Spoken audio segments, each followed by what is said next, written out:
Hey, my name's Landon. I'm 25 years old and I work at the Westbrook Suites Hotel downtown. It's not some fancy five-star place, but it's nice, clean, and busy. I'm what they call a maintenance technician, but honestly, I just fix whatever breaks: clogged toilets, leaky sinks, broken lights. You name it, I've handled it. I live just a few blocks from the hotel in a small studio apartment. Nothing fancy, but it works. I like simple things. I'm not the kind of guy who goes looking for excitement, but sometimes life throws something at you when you least expect it. That night started like any other. We'd been slammed all day. I barely had time to eat. I had a list of maintenance requests as long as my arm. One of them was for a dripping faucet in room 6 I meant to check it earlier, but the day had gotten away from me. I wasn't sure if the room had been checked into or not. When I passed by in the morning, it was still vacant. Housekeeping hadn't mentioned anything. It was almost evening when I finally had a free moment. I grabbed my toolkit and headed up to the sixth floor. Standing in front of room 614, I hesitated. I could have used my master key to enter, but if someone had checked in without me knowing, that wouldn't go over well. So I did what I always do in these situations. I knocked. I waited about 30 seconds. No sound. I was just about to pull out my key when I heard the lock click. The door swung open quickly, and before I could even say a word, a hand grabbed the front of my work shirt. A woman, probably in her early 30s, stunning, dressed in a silky robe, pulled me inside and closed the door. "What took you so long?" she whispered urgently, staring at me with intense green eyes. I was frozen. My mind raced. What the hell was happening? "Ma'am, I think you have it wrong." I started, but she wasn't listening. She backed me up to the couch and gently pushed me down. I sat there completely dumbfounded while she sat next to me far too close. "I was starting to think you weren't going to show up," she said, her voice soft but firm. I cleared my throat nervously. "I think there's been a misunderstanding. I'm just with maintenance. I was sent to fix the sink." She leaned in, her hand resting on my chest. "Chill, there's no need for that now." Her face moved closer. My heart was pounding out of my chest. I had no idea what to do. I knew I should have stood up and left immediately, but it was like my body wouldn't cooperate. And then, just as her lips brushed against mine, there was a loud knock at the door. She froze, we both did. Another knock, louder this time. She pulled back instantly, her eyes wide with panic. "Oh my God," she whispered. "That's him. That's who I was waiting for." I stared at her in disbelief. "I told you I'm not—" "Shh," she hissed, grabbing my arm and practically dragging me toward the bathroom. "You can't be here. He can't see you." I stumbled inside, still holding my toolkit, and she shut the door firmly behind me. I stood there cramped between the toilet and the tiny sink, completely stunned. I could hear muffled voices through the door. The man had come in. They were talking casually, almost like nothing had happened. I stood still, barely breathing, my heart racing in my chest. Time passed painfully slowly. I had no idea what I had just walked into. All I knew was I'd knocked on the wrong door, and now I was in the middle of something I never could have imagined. I stood there not knowing when or if I'd be able to leave. I stood in that tiny hotel bathroom, frozen. The cold porcelain sink pressed against my hip, my toolkit awkwardly wedged between my feet. My heart was still hammering like a drum. I strained to hear what was going on outside. I could barely make out voices, hers and his. She laughed lightly, nervously. He sounded casual, maybe a little impatient. I didn't dare move. I didn't even want to breathe too loudly. I just kept thinking, how the hell did I end up here? From what I could tell, the man had no idea I was in the bathroom.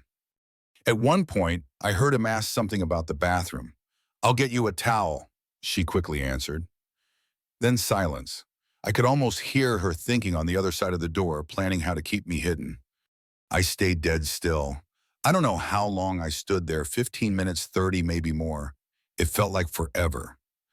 Eventually, I heard the unmistakable sound of the TV turning on. Their voices became softer, a low murmur I couldn't make out. My legs were going numb from standing in the same position for so long. At one point, I tried quietly sitting on the edge of the tub. It creaked softly under my weight, and I froze, praying no one heard. Thankfully, they didn't. The hours dragged by. I couldn't believe this was happening. I thought about texting my supervisor, but what would I even say? Hey, I'm trapped in a guest bathroom because a woman thought I was someone else and pulled me into her room. Yeah, that wasn't going to happen. I thought about just walking out, taking the risk, facing whoever was out there. But every time I even shifted my weight, my gut told me to stay put. I kept replaying what had happened, the way she grabbed my shirt, the way she whispered, "What took you so long?" The panic when the knock came. I still didn't even know her name. At some point, the voices faded. I figured they'd both fallen asleep. I waited longer just to be sure. My legs were cramping badly. I stood up and paced as quietly as I could, stretching out the stiffness. The sun hadn't even come up yet. Finally, I heard movement. The front door of the room opened, then closed. A wave of relief swept over me. I waited another full minute before I dared knock softly on the inside of the bathroom door. There was no answer. I cracked the door open and peeked out. The living area was empty. Only she was there, standing near the window, fully dressed, looking tense and exhausted. She turned sharply when she heard the door. Her face softened the second she saw me. "Oh my God," she whispered. "I'm so sorry." I stepped out, feeling ridiculous, still holding my stupid toolkit like it was a shield. "I don't even know what just happened," I said, shaking my head. She smiled nervously. "You weren't supposed to be the one knocking on that door.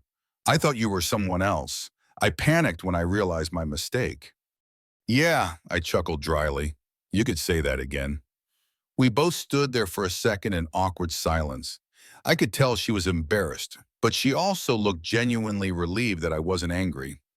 "I know this sounds insane," she said quietly, "but you can't tell anyone about this. I mean it.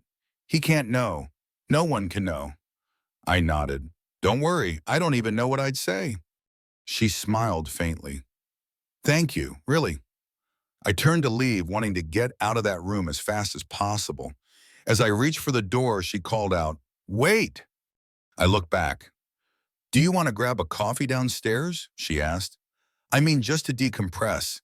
I feel terrible about what happened." I hesitated. The rational part of me screamed, "Get out of here now." But something about her expression stopped me. She looked human in that moment, vulnerable even. "Sure," I said, quietly. "I could use some caffeine." We left the room and took the elevator down in silence. That was the most surreal night of my life. I had no idea then that it was only the beginning. We sat across from each other at a small table near the hotel's cafe window. The early morning sunlight spilled in through the glass, making the entire lobby glow.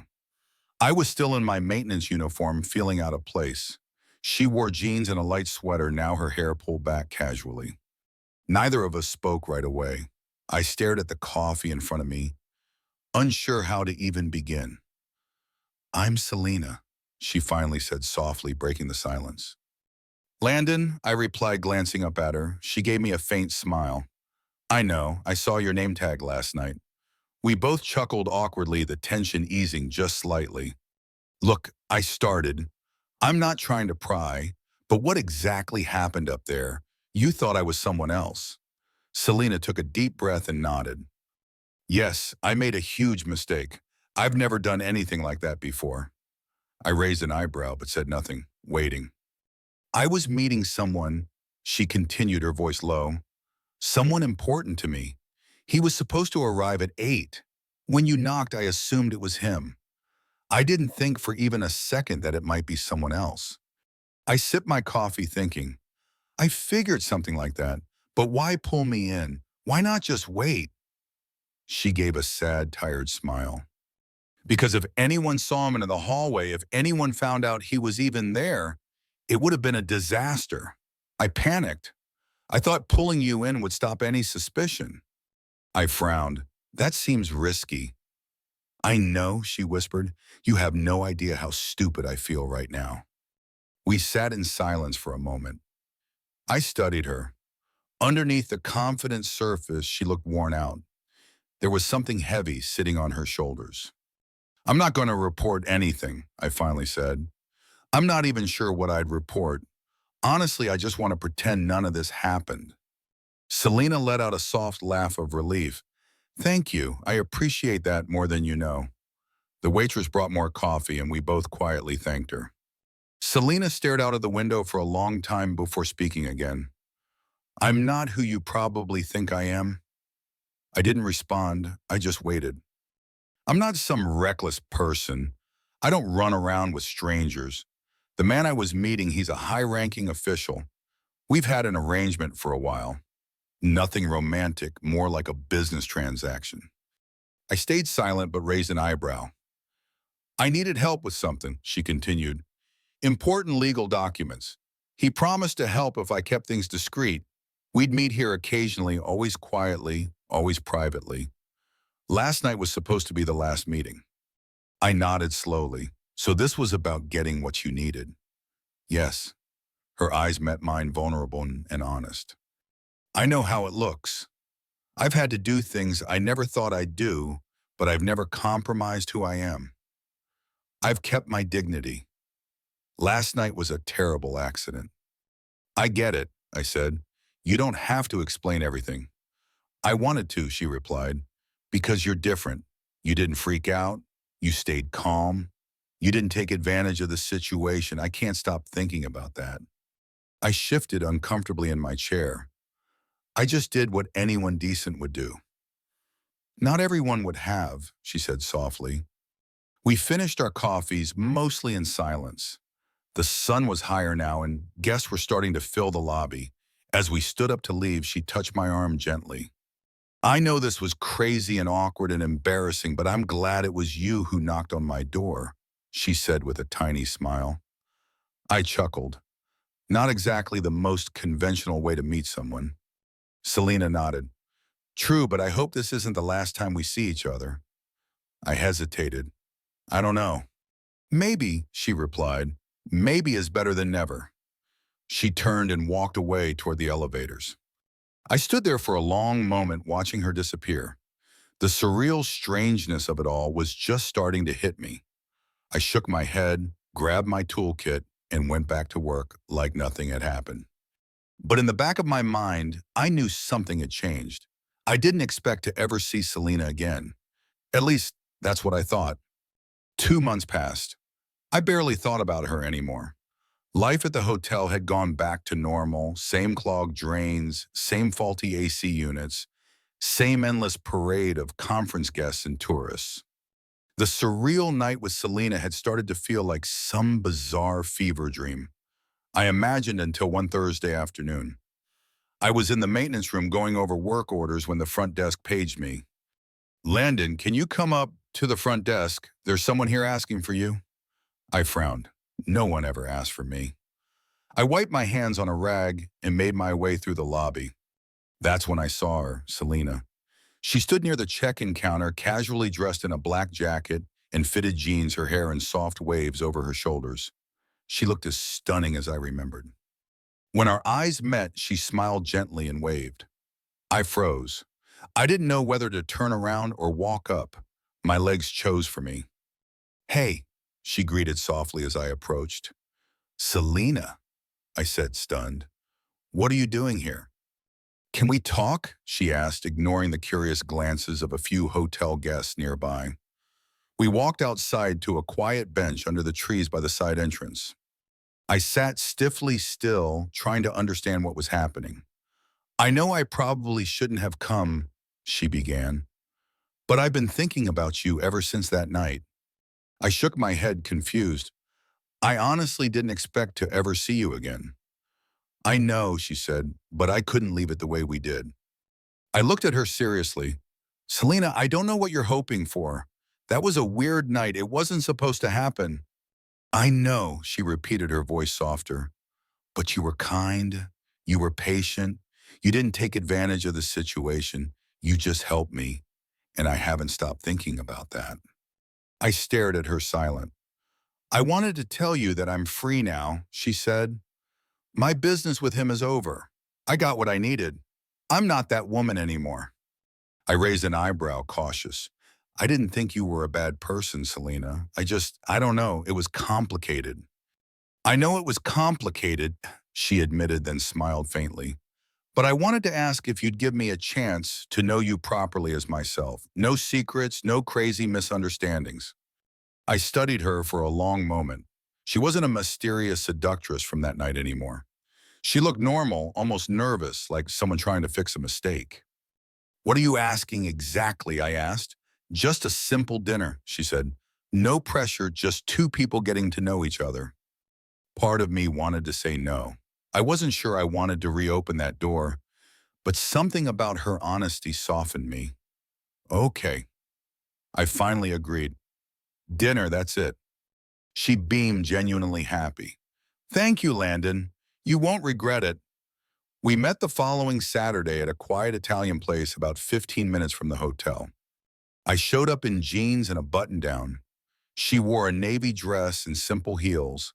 It was the first time I'd seen her outside the chaos of the hotel, and she looked even more beautiful in the calm setting. We ordered wine, talked. I learned she was originally from Portland. She worked in art licensing. She traveled a lot for her job. She loved hiking and photography. She had a dry sense of humor I hadn't expected. I guess I've been pretty terrible at first impressions, she joked. I laughed. You could say that. She shook her head, smiling. I honestly thought I'd ruined any chance of ever seeing you again. I've replayed that night over and over in my head. You had every right to walk away and never speak to me. I almost did, I admitted, but you seemed different. You still do. The conversation shifted to easier topics, music books, travel stories. For a few hours, it felt like two ordinary people just enjoying each other's company. At the end of the night, we stood by her car. The awkward goodbye moment lingered between us. I know you probably don't trust me yet, she said softly, but I hope you'll give me a chance to change that. I still don't know what to make of you, Selena, I said truthfully. She smiled warmly. That's fair. I'm not in a rush. We said goodnight. I walked to my truck, shaking my head, still not believing the strange turn my life had taken. I didn't know where this was going, but for the first time, I wasn't completely against finding out. The weeks that followed our dinner were a mixture of confusion and cautious curiosity. Selena texted me occasionally sometimes, just to say hi, sometimes to share a funny photo from her travels. I always replied politely, but kept my distance. I couldn't shake the feeling that no matter how normal she seemed now, I had seen a side of her life I didn't fully understand and maybe never would. One evening, I was finishing up an emergency repair in one of the elevators when my phone buzzed. It was her. Selena, are you free tonight? I'd really like to see you. I stared at the message for a long moment. Part of me wanted to ignore it. Part of me wanted to give her the benefit of the doubt. I typed back, okay, one coffee, that's all. We met at a small cafe a few blocks from the hotel. She was already there when I walked in, seated at a corner table with two coffees waiting. She smiled softly when she saw me. Thank you for coming, she said. I nodded and sat down. So what's going on? She looked down at her cup, tracing the rim with her finger. I've been thinking a lot about you, about me, about that night, about how I dragged you into a situation you never asked for. I stayed quiet. You didn't deserve that, she continued. You handled it better than I ever could have hoped. You were kind, patient, and I think maybe in a weird way, that's why I kept wanting to see you. I sipped my coffee. Selena, you're a great person. I don't hate you. I never did, but I'm still not sure what you expect from me. She sighed, her expression softening. I don't know. A second chance? A real chance I've put all of that mess behind me. I swear I want something normal, real. I set my cup down and looked her directly in the eyes. That's the thing. I don't think I can be that guy for you. I've thought about this a lot. I can't get past how it all started. I know people change, but I don't want to always wonder what else I don't know. Her smile faded, replaced by something sadder, quieter. I understand. I like my simple life, I added. I like knowing what to expect. That night, that was the craziest thing that's ever happened to me. And I don't want crazy in my life, Selena. I'm sorry. She nodded slowly, staring at her coffee. I figured, I hoped, but I knew. There was a long pause. Neither of us spoke. I wasn't trying to hurt her, but I also knew I had to be honest. Finally, she looked up again. I'm glad I met you, Landon. I'll always be grateful you were the one who knocked on that door. It could have gone so badly with someone else. I'm glad I met you too, I admitted. It was unforgettable. She laughed softly. That's one way to describe it. We stood up, both knowing this was the last time. We walked out of the cafe into the cool night air. She turned to me one last time. Take care of yourself, Landon, she said, offering a small, sad smile. You too, Selena. I watched as she walked away down the street and disappeared into the crowd. I stood there for a minute, just breathing. I felt oddly at peace. There was no anger, no regret, just closure. The next morning, I woke up early like always. I grabbed my toolkit and headed to work. The hotel was the same broken door locks, same flickering hallway lights, same loud tourists. But I was different. I had learned something about myself. I wasn't chasing unpredictable adventures. I didn't want a life full of chaos and mystery. I wanted something steady, something real. And I was finally okay with that. Selena never contacted me again. I never reached out. We both knew the chapter had closed. And so life went on simple, ordinary, exactly the way I liked it. Landon's unexpected night at the Westbrook Suites Hotel delivers a powerful life lesson about the importance of staying true to your values even when life throws you into chaotic, unpredictable situations. Caught in a whirlwind of mistaken identity and moral ambiguity, Landon's choice to remain calm, kind, and honest despite temptation and confusion shows that integrity is a steady anchor in turbulent moments. His story teaches us that while life's surprises can test our boundaries, they also reveal who we are at our core. Landon's decision to prioritize simplicity and stability over a thrilling but unstable connection with Selena underscores the courage it takes to choose a path that aligns with your authentic self. This narrative is a reminder to trust our instincts, set clear boundaries, and seek relationships that offer genuine trust and clarity rather than fleeting excitement. It's an emotional call to embrace the beauty of a steady, predictable life, recognizing that true contentment often lies in the ordinary moments we cherish. Please share your thoughts in the comments. Have you ever faced a moment where you had to choose between excitement and stability? Your stories connect us and spark meaningful conversations. If this story resonated with you, hit that like button, subscribe, and ring the notification bell to join our community of heartfelt storytelling. Let's keep exploring life's profound lessons together.